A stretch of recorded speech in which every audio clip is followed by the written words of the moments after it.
Le live, je viens de lancer la VOD, l'enregistrement de la VOD. Dites bonjour à YouTube pour ceux qui regardent en rediffusion. Et pendant ce temps-là, moi, je vais vous parler un petit peu de ce qu'on va aborder cette semaine. On va aborder un téléphone assez inédit, du jamais vu, qui peut rivaliser avec le Nokia 3310. J'en dis pas plus, vous verrez. On va parler de la nouvelle norme USB 3.2 qui fout un petit peu la merde. Voilà, au niveau des noms, ça devient très très chiant, l'USB, au niveau des noms. Ensuite, on va parler d'AMD Ryzen 3000, encore et toujours. Je pense que j'ai l'impression d'en parler toutes les semaines. Toutes les semaines, il y a une nouvelle info qui sort, donc on va parler de ça. On va parler de la prochaine génération de cartes graphiques Navi. On a une petite information là-dessus. On va parler des prochaines GTX 1660 et 1650. On a des prix et des dates de sortie, très très bien. On va parler du prochain OnePlus 7, des commentaires sur YouTube. Et ensuite, on va parler un petit peu de Cyberpunk et d'AMD FreeSync. Voilà. C'est un tech talk, somme toute, assez rapide, assez standard, assez basique, quoi. Quelques petites news et voilà, tranquillement. Bon. On va donc commencer tranquillement, petit à petit, avec Windows. Windows et Microsoft. Donc, il y a eu plusieurs interviews cette semaine qui sont passées un petit peu plus tôt dans la semaine, avec notamment des développeurs et des directeurs marketing, etc. et de développement chez Microsoft pour parler essentiellement de la prochaine Xbox et de ce que pourrait être la prochaine Xbox et de ce que Microsoft pourrait dévoiler à l'E3 de cette année, donc l'E3 2019. Et il y a plusieurs informations assez intéressantes qui sont sorties, notamment que, en gros, Microsoft veut mettre en avant le gaming sur PC. Ils comprennent que le développement des jeux, etc., ça passe par là, et ils veulent mettre en avant et l'emphase sur le jeu sur PC. Ils ont bien dit sur le jeu sur PC, alors que c'était c'était des interviews qui concernaient la prochaine Xbox. Ils ont quand même dit, on sait que le jeu sur PC c'est quelque chose d'important et on veut essayer de mettre l'emphase là-dessus et d'harmoniser tout notre écosystème dans les prochaines années. Ils ont dit qu'ils avaient parlé de ça à l'E3 l'année dernière un petit peu, qu'ils avaient essayé de l'amener un petit peu, mais qu'à l'E3 cette année, ils auront beaucoup plus de choses à montrer, de choses concrètes à montrer pour parler de ça. Comment est-ce qu'ils veulent uniformiser un petit peu l'univers Microsoft entre Windows 10 et Xbox. Donc ce qu'on peut s'attendre, c'est que potentiellement la prochaine Xbox, qu'il faut lire entre les lignes, ça soit, grosso modo, un PC déguisé en console. C'est-à-dire que ça soit un PC qui tourne potentiellement sur une base de Windows 10 sur lesquels les jeux Microsoft vont tourner. Il se peut que ce soit ça. Parce que moi, c'est ce que j'entends par là, quand ils veulent uniformiser les trucs, on voit qu'il y a de plus en plus de fonctionnalités Windows qui essayent d'arriver, qui sont faites pour le jeu vidéo, qui sont faites pour le jeu, et que tout, avec l'arrivée de tout le Game Store, du Game Pass, etc., de certaines rétro-compatibilités entre des vieux jeux Xbox que tu peux maintenant jouer sur PC avec le Microsoft Store, etc., ça veut dire que, quelque part, l'univers Windows 10 et l'univers Xbox, ils sont en train comme de fusionner un petit peu, et Microsoft essaie de travailler là-dessus. Donc, il semblerait qu'il y ait des fichiers qui ont été trouvés dans Windows 10 aussi, qui ressemblaient à l'installation ou au schéma d'installation des jeux sur Xbox. Donc comme quoi, tu vois, par exemple, je pense que c'était un tuk. C'est ça. C'était cette petite phrase. Microsoft apparemment essaye d'amener l'intégralité des installations Xbox One et des services Xbox One sur Windows, ce qui pourrait permettre au PC de lire des jeux Xbox One, voilà, et donc d'y jouer potentiellement, d'installer des jeux Xbox sur PC, sur l'environnement Windows. Donc ce qui peut se passer, c'est qu'également, la prochaine Xbox, ce soit un Windows déguisé, ce soit un Windows 10 déguisé, qui peut faire ça, et du coup, tu installes tes jeux Xbox sur ta Xbox, mais tu peux aussi installer des jeux Xbox sur PC, tu peux installer certains jeux PC sur ta Xbox One, etc., etc.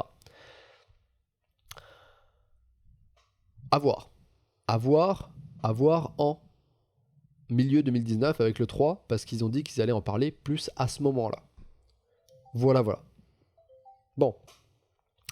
On va continuer avec Energizer. Energizer, si vous ne connaissez pas, c'est une marque qui fait des piles, essentiellement. Et ils se sont dit, pourquoi est-ce qu'on sortirait pas un téléphone avec une batterie de 18 000 mAh. Voilà. Donc en fait c'est une batterie. Vous voyez ça comme un bloc batterie, c'est-à-dire comme un carré, voilà, épais, avec une batterie. Et en fait, dedans, ils ont caché un téléphone Android. Voilà. Ils ont caché un petit téléphone Android, comme vous pouvez le voir là, avec voilà, 3 caméras à l'arrière, 2 caméras à l'avant, etc. Quand même, un téléphone qui a des fonctionnalités plutôt pas dégueu. Le nom de code, bien évidemment, Energizer Power Max P18K Pop. Et au niveau de l'épaisseur, là je vous le montre pas, il y a peut-être un petit truc plus bas pour vous le montrer, et voilà, c'est gros, c'est un bloc, c'est une mode de beurre, voilà, à peu près, aplati, mais c'est une batterie, avec des appareils photo, puis un écran à l'avant, pour téléphoner. Mais il y a 18 000 ampères-heure, ce qui fait que ça peut tenir pendant une semaine, sans que tu aies besoin de le recharger, hein. Voilà. Après, c'est un petit peu. Dans ta poche, ça passe moyen. Ça dépend des poches que tu as, mais moi, ça passe pas. Moi, ça passe pas. Puis aussi, il pèse un peu lourd. Il pèse entre, je pense. Combien 10 à 15 pounds. 10 à 15 pounds, ça fait combien? Est-ce qu'on a des pros de la conversion ici? Alors, 10 à 15 pounds. Allez, 10 pounds, ça fait combien? À peu près 4 kilos. Easy. Tout va bien. Mais une semaine de batterie. Voilà. Je veux dire, t'as pas besoin de trimballer ta batterie externe. Au final, c'est ça, ta batterie externe. Mais c'est une belle brique, hein. C'est une belle brique. Voilà. Après, il y a quand même 6 Go de RAM à l'intérieur. Il y a un bon petit processeur. Donc Cortex A73 ou A53 dépendamment du modèle que vous prenez, 128 Go de stockage, etc. Donc voilà, il y a quand même des bonnes fonctionnalités avec, hein. Mais bon, voilà, 5 kilos, hein, 5 kilos. Tout va bien. On va continuer les petites news avec l'USB. Alors l'USB, il y a une nouvelle norme qui est sortie qui s'appelle l'USB 3.2. L'USB 3.2, qu'est-ce qu'il fait? Il venait à la base doubler la rapidité de l'USB 3.1. Donc, c'est-à-dire qu'on passait de 10 kilobits. 10 kilobits. 10 kilobits, c'est vraiment très très lent, hein, pour ceux qui se demandent. Non, 10 GB par seconde à 20 GB par seconde. Le premier USB 3.0, hein, le premier USB 3, c'était 5 GB par seconde. Ce qui était déjà énorme par rapport à l'USB 2. Ensuite, il y a l'USB 3.1 qui est sorti, qui doublait ce speed-là, qui passait à 10 GB par seconde. Sauf que à ce moment-là, ce qu'ils ont fait, c'est que l'USB 3.1 qui était sorti, ils l'ont appelé USB 3.1 Gen 2. Et l'USB 3.0, ils l'ont appelé USB 3.1 Gen 1. C'est-à-dire que l'USB 3.0 devenait le 3.1 génération 1 et le nouveau devenait l'USB 3.1 génération 2. C'était un petit peu le bordel, oui. Et là, avec la sortie de l'USB 3.2, ce qu'ils ont fait, c'est qu'ils ont fait pareil. Ils ont changé tous les noms. C'est-à-dire que l'USB 3.0 de base, le vieux, à 5 GB par seconde, maintenant il s'appelle USB 3.2 Gen 1. L'ancien nouveau à 10 GB par seconde, qui s'appelle USB 3.1 Gen 2, s'appelle maintenant USB 3.1 Gen 2. 3.2 Gen 2. Voilà. Et le tout nouveau, le vrai USB 3.2, au final, il s'appelle 3.2 Gen 2 x 2. Pourquoi pas Gen 3? Je ne sais pas. Gen 2 x 2, c'était... Je ne comprends pas. Les noms... Qui est en charge des noms? Qu'on me trouve celui qui sont en charge des noms. Bit et pas byte. Oui, effectivement, vous avez totalement raison. 5 gigabits et non 5 gigabytes. Parce que sinon, ça ferait 8 fois plus rapide. Bref. Donc 5 gigabits par seconde, on passe à 10 gigabits par seconde, et maintenant on passe à 20 gigabits par seconde. Avec du 3.2 Gen 2.2. Voilà. Bref. Histoire que vous soyez vraiment encore plus au taquet et plus au courant et pas du tout perdu quand vous décidez d'acheter une clé USB ou un disque dur externe, que ça va être marqué USB 3.0, Gen 2.2, 3.2, 1, 20 Gb par seconde, et perdu. Totalement perdu. Voilà. C'est juste pour vous dire ça. C'est les mêmes qui ont fait les noms GTX 1660. Effectivement, Germain Florian, ça doit être les mêmes. Ceux qui ont décidé d'appeler les nouvelles cartes Nvidia GTX 1660 et 1660 Ti. Toi, un genre de truc, tu vas acheter ta carte mère, à l'arrière, tu vas avoir de l'USB 3.0, mais aussi de l'USB 3.1 Gen 2, et peut-être de l'USB 3.2 Gen 2, qui est en fait de l'USB 3.1 Gen 2, et peut-être de l'USB 3.2 Gen 2x2. Hein. Super. Génial. On est content d'être venu ici. Hein. Parfait. On va continuer avec des news un petit peu plus sympathiques qui concernent Ryzen 3000. Ryzen 3000, on en parlait la semaine dernière. On ne savait pas trop si les 12 cœurs allaient sortir en même temps que les 16 cœurs, si les 16 cœurs allaient sortir, etc. On ne savait pas les prix. Eh bien, chose faite, maintenant on a plus d'informations parce qu'il semblerait qu'un revendeur ait leaké ces informations-là. Un revendeur, bien évidemment, dans la partie asiatique. C'est souvent là que les informations leak. Donc plus précisément, un revendeur qui est basé à Singapour, voilà, qui a listé les nouveaux modèles de processeurs de chez AMD Ryzen 3000 avec les prix pour le marché de Singapour à côté. Voilà, juste à côté. Voilà. C'est son listing. Donc dessus, on voit apparaître Ryzen 3 3300, 3300X, 3300G. 3300G, c'est la partie avec un chipset graphique intégré, donc un APU. Pareil pour le 3600G, Ryzen 5 3600G, ça va être avec un chipset graphique intégré. 3600, 3600X, 3700, 3700X. Et là, Ryzen 9, effectivement, apparemment, il semblerait qu'on ait bien droit à du Ryzen 9, 3800X et 3850X. Au niveau des nombres de cœurs, tenez-vous bien. Les Ryzen 3, 3300, etc. auront 6 cœurs. Ce qui n'est pas dégueu. 6 cœurs sur un Ryzen 3, sur un processeur entrée de gamme qui coûte vraiment pas cher, c'est plutôt très très bon. Donc, on va partir du bas. 6 cœurs à $150 et moins. Donc techniquement, les prix que vous voyez là ne sont pas les prix en dollars US, c'est les prix pour Singapour. Et après conversion, ce qu'il faut se dire, c'est que un Ryzen 3, 3300 et 3300X, ça va être 6 cœurs pour entre $110 US pour le plus faible et 145 US pour le 3300X, avec des TDP qui sont entre 50 et 65 watts et des fréquences qui peuvent monter jusqu'à 4 GHz en boost. Donc ce qui est vraiment pas dégueu. Pour les Ryzen 5, on part sur du 8 cœurs.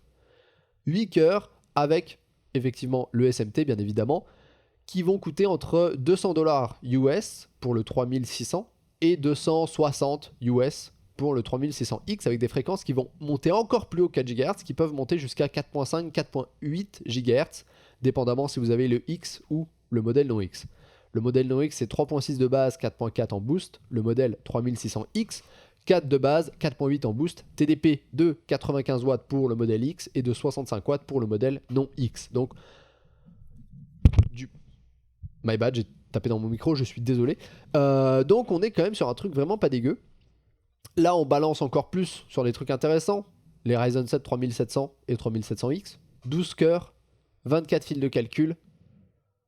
Je veux dire, quoi demander de plus? En plus, on est sur des prix entre $330 US et $370 US, avec des fréquences qui, pareil, vont monter un peu plus haut. Enfin, pas plus haut, mais dans les mêmes taux à peu près. Donc, on monte à 4.6 avec un TDP de 95 watts en boost pour le 3700. Le 3700X va même monter jusqu'à 5 GHz en boost potentiellement et va avoir un TDP de 105 watts. Donc ils sont pas cons. Ils ont mis un TDP plus élevé que Intel. Parce que Intel, le 9900K qui monte à 5 GHz, il est toujours un TDP de 95 watts. Hein. Par contre, si tu respectes le TDP de 95 watts, jamais tu montes à 5 GHz comme c'est spécifié sur la feuille de caractéristiques. Si tu essayes de respecter la feuille de caractéristiques est monté à 5 GHz sur tous les cœurs. Non, t'es plus à 150 watts de TDP sur le i9 9900K. Bref. Et le Graal, ce qu'on attendait tous, au final, les Ryzen 9 3850X et 3800X. Effectivement, il y a des processeurs 16 cœurs pour Ryzen 3000. 16 cœurs, 125 watts de TDP, ce qui est en somme toute assez peu pour un processeur avec 16 cœurs et 32 fils de calcul. Et on a des fréquences du coup qui montent quand même suffisamment haut, puisque le 3850 peut aller jusqu'à 5.1 en boost et le 3800X peut monter jusqu'à 4.7 en boost. Sachant que le 3850 a un TDP de 135 watts. Donc 10 watts, 10 watts de plus par rapport au 3800X. Et au niveau des prix, ça devient aussi assez intéressant parce que c'est $500 US pour le 3800 et 560 US pour le 3850X. Ce qui est au final pas si élevé que ça comme prix, ça reste cher. Oui, c'est cher. Un processeur à 550 euros, 600 euros, c'est cher. Mais il y a 16 cœurs, 32 fils de calcul. Par rapport à ça, ça reste assez faible d'un point de vue prix quand on compare à Intel. C'est-à-dire que le 8 cœurs, 16 fils de calcul qui entre directement en compétition avec l'i9 9900K, qui serait potentiellement le Ryzen 5 3600X, coûte 250 ou 260 $ US. Donc il va coûter 280 euros, à la limite 300 euros. Ce qui est presque 2 fois moins cher que le i9 9900K. Pour le même nombre de cœurs et presque les mêmes fréquences. Presque les mêmes fréquences. Le 3600 a des fréquences un tout petit peu plus faibles. Mais à peu de choses près, quoi. On est à un prix 2 fois inférieur. Tu divises le prix par 2 et tu as pourtant quasiment presque les mêmes perfs. Voilà. Donc ça va faire du bien. Ça va faire du bien. Ça présage que du bon. Vraiment que du bon. On va continuer avec AMD.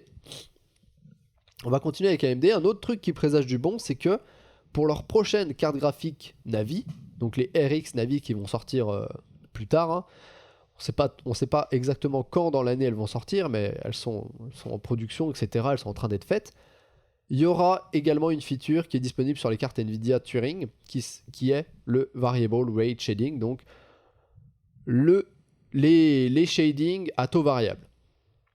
Qui veut dire qu'en gros, ça permet de balancer en fonction de l'image que tu as, là où tu mets plus de shaders, là où tu appliques plus de pixels et là où tu en appliques moins. Ce qui fait que tu gagnes en performance. Plutôt que d'avoir le même niveau de détail partout sur ton image, tu repères les zones qui sont moins définies, qui ont moins besoin de shaders, et du coup tu en appliques moins à ces zones-là, mais tu en appliques plus aux zones où il y a plus besoin de shaders et de détails et de pixels, etc.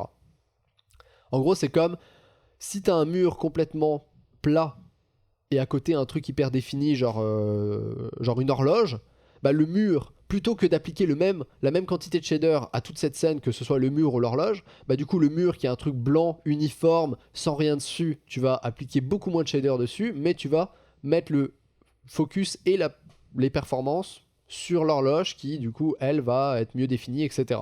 Donc ce qui fait que tu diminues l'impact en performance, mais tu gardes la même qualité. Donc c'est un truc qui a été notamment testé en premier et implémenté sur Wolfenstein 2. Donc ça s'appelle l'adaptative shading, donc les shaders adaptatifs. Et en gros, tu gagnais quasiment 1.4, 1.5 en performance. Donc tu multipliais tes performances par 1.4, 1.5. Ce qui est assez énorme et tu perdais pas vraiment en qualité. C'est juste que tu gérais plus intelligemment la façon dont tu utilisais la puissance de ta carte graphique. C'est-à-dire que plutôt de faire tout comme une brute avec le même truc, bah là, tu adaptes la puissance et les besoins en fonction de l'image que tu as. Et du coup, bah c'est une méthode qui est très intelligente, qui permet de gagner en performance sans perdre en qualité, et qui était réservée aux GPU Turing de Nvidia, mais apparemment ça va venir également, cette technologie et cette technique va venir également sur les prochaines cartes Navi de chez AMD, donc sur les RX Navi. AMD a décidé d'adopter cette technologie, parce que c'est une technologie logicielle qui est mise dans la carte graphique. Ils ont décidé d'adopter ça, ce qui est plutôt pas dégueu. Donc ça c'est un peu l'intérêt, c'est-à-dire que il faudrait que je vous montre l'image en grand, mais ça c'est l'image originale. Et en gros, ici, vous voyez que les zones en rouge, c'est les zones où ils vont appliquer moins de shaders parce que c'est des zones qui sont simples. Et les zones en vert sont les zones où ils vont appliquer plus de shaders parce que c'est des zones qui sont plus compliquées.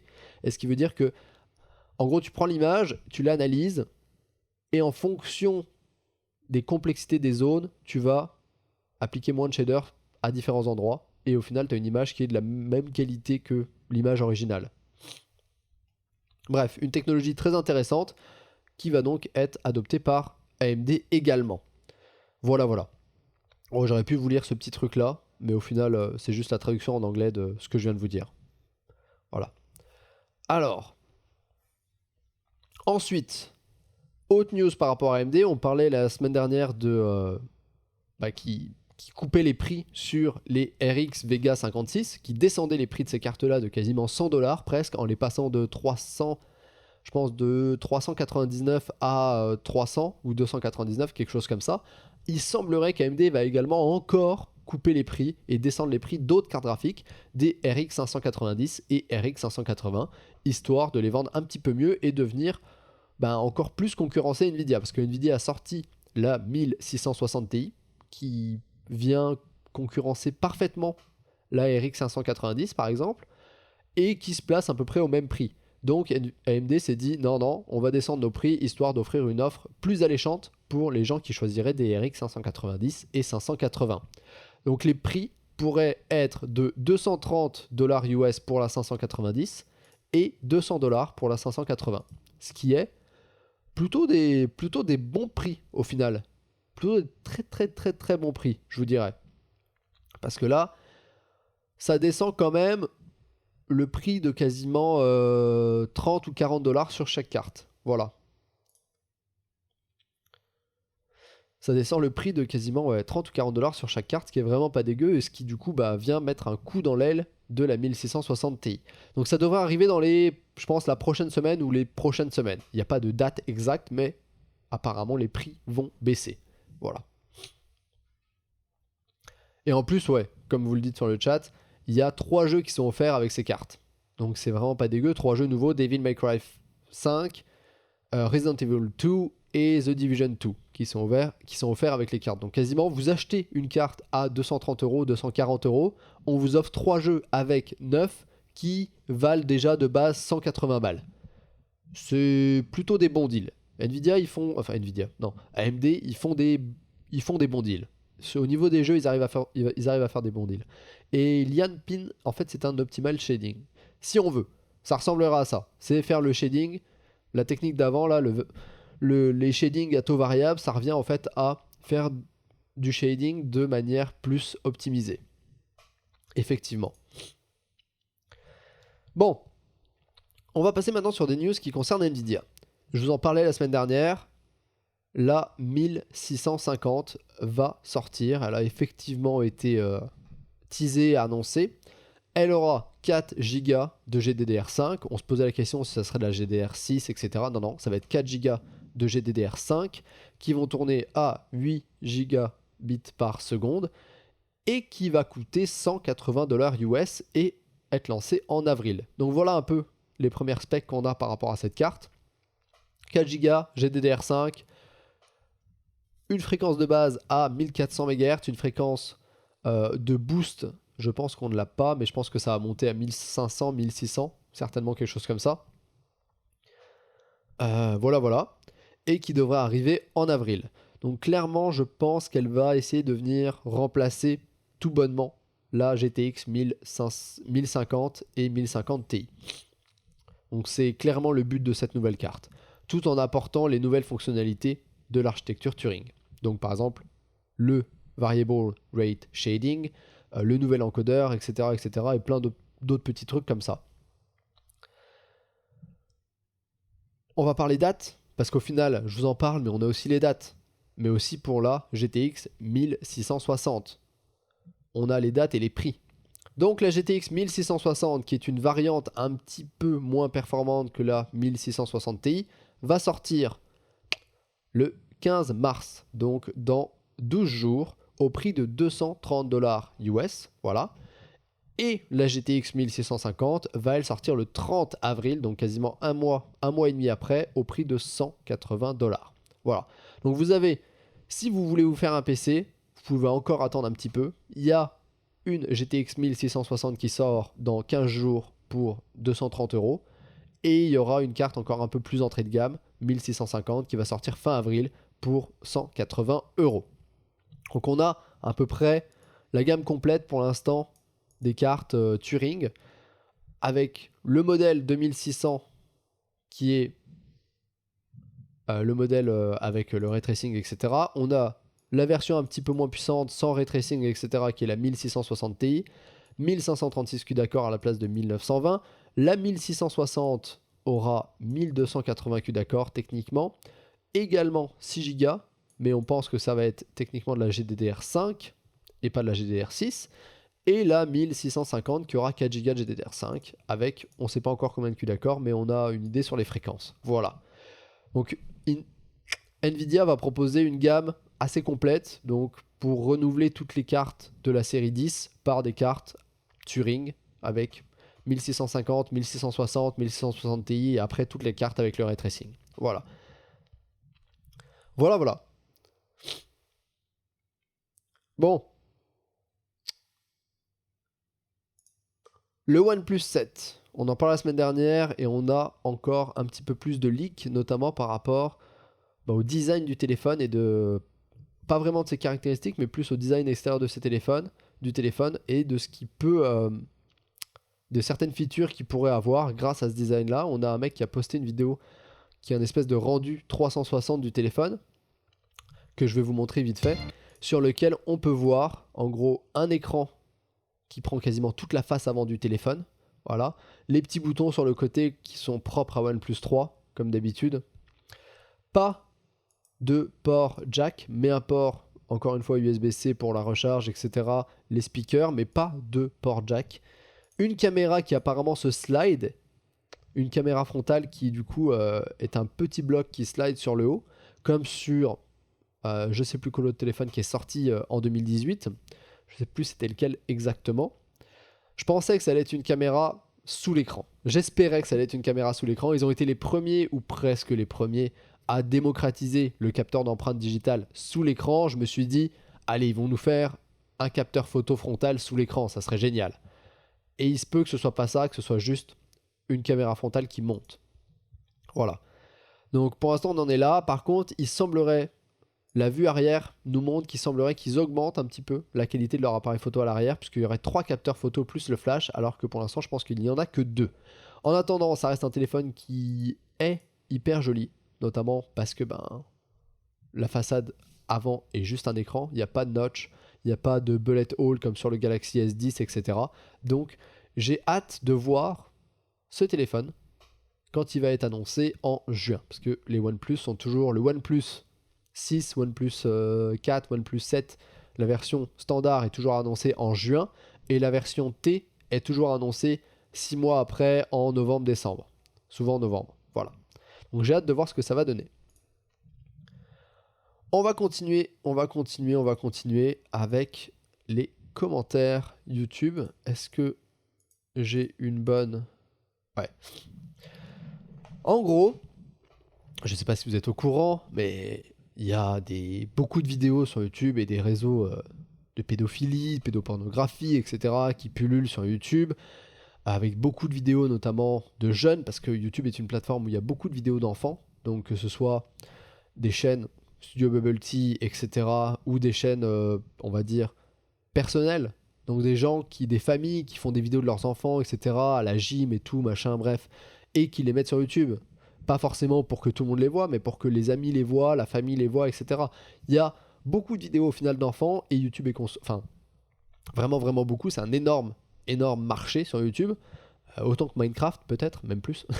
Non, je sais pas, mais en gros, il y a vraiment une grosse consommation de vidéos d'enfants, et il y a une grosse production de vidéos par des enfants jeunes, donc très jeunes. On parle entre 5 et 12 ans, tu vois, donc très très jeunes.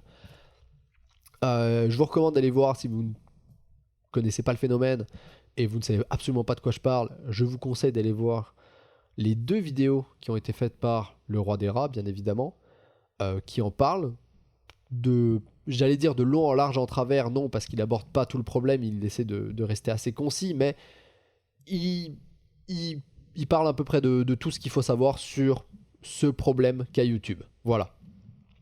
Donc si vous ne les avez pas vus, je vous invite à aller les voir. Et ces vidéos n'ont pas vraiment fait réagir YouTube. Pourtant, elles ont été vues beaucoup de fois.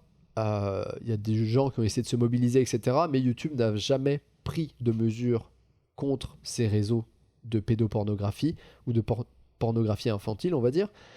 Parce que, je sais pas, parce qu'ils en avaient certainement rien à foutre, même si YouTube était au courant du problème. Il y a beaucoup d'indices et de faits qui montrent que YouTube était très au courant des soucis de la plateforme sur ce truc-là, sur les réseaux pornographiques et sur l'exploitation d'enfants, etc.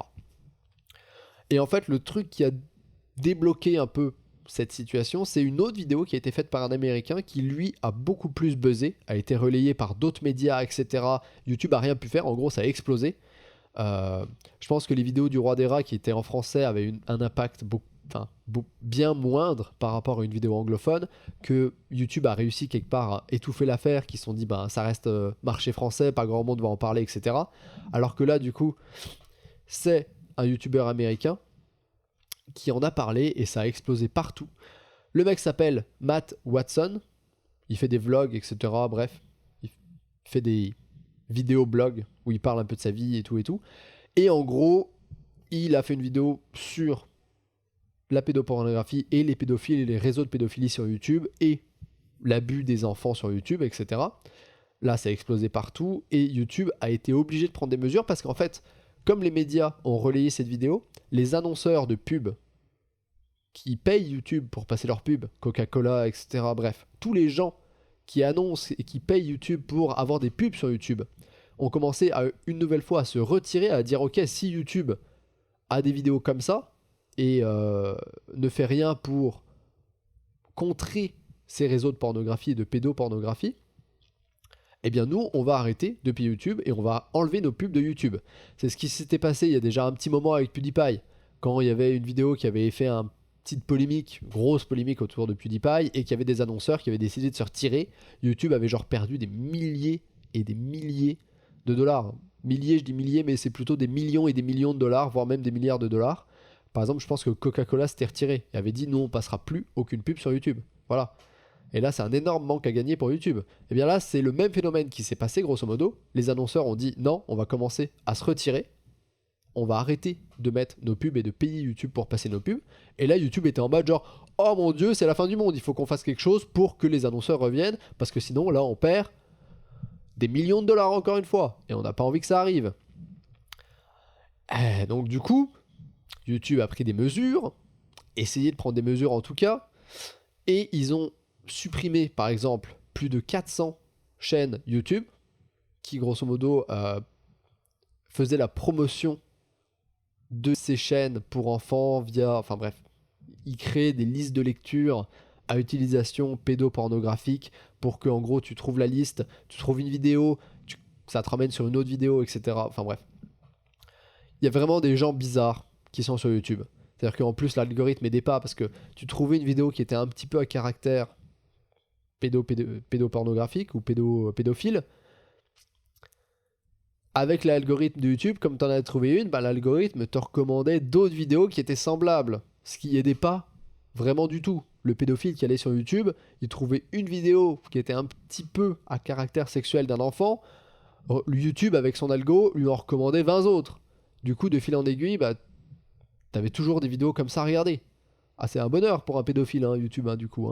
C'était vraiment... C'était la fiesta, quoi. En plus, t'as des comptes qui créent des playlists avec des vidéos plus à caractère sexuel sur des enfants, etc. Comme ça, t'as déjà tout qui est fait. YouTube laisse ça, pourtant YouTube le sait. Bref.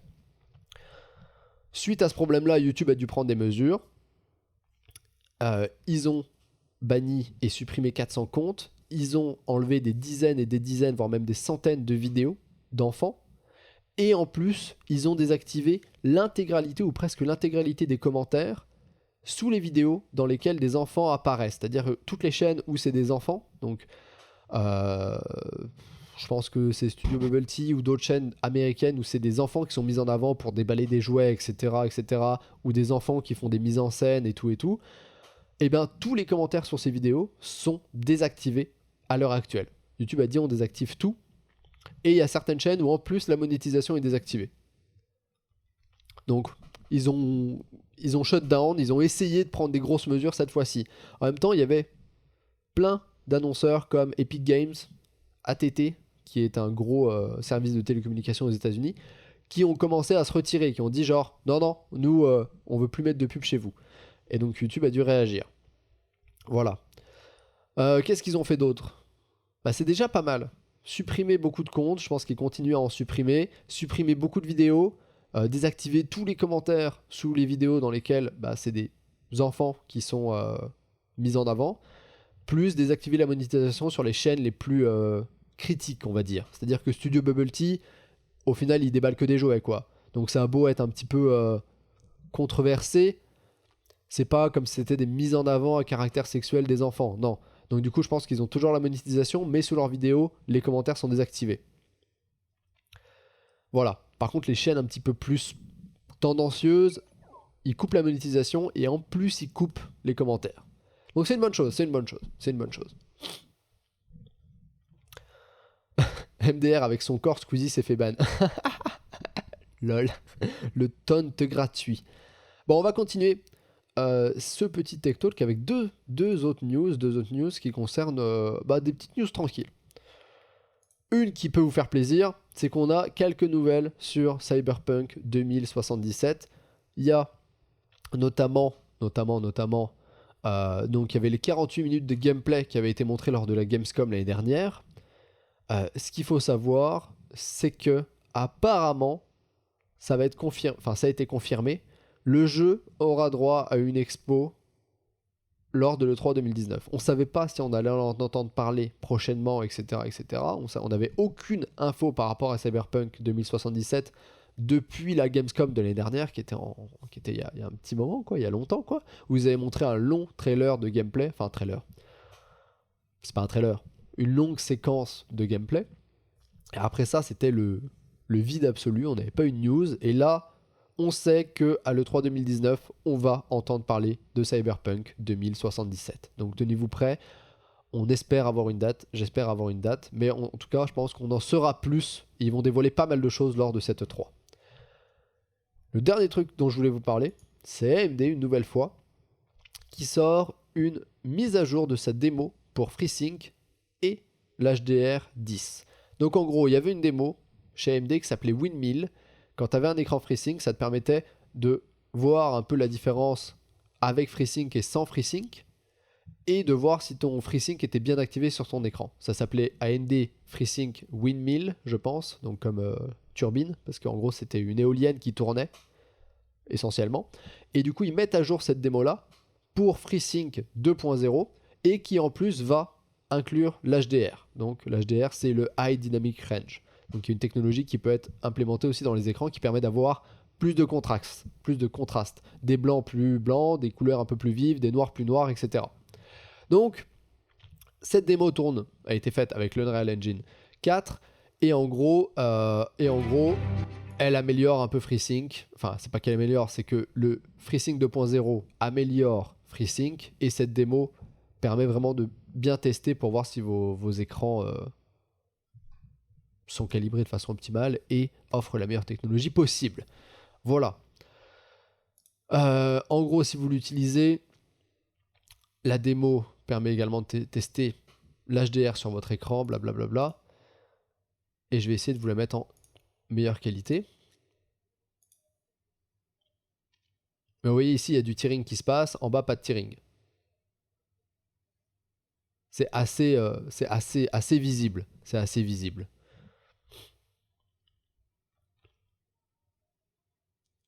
Par contre, ça fait lourd parce que c'est une démo qui fait 4 à 5 gigas. Mais en gros, la démo, vous pouvez faire un peu ce que vous voulez, quoi.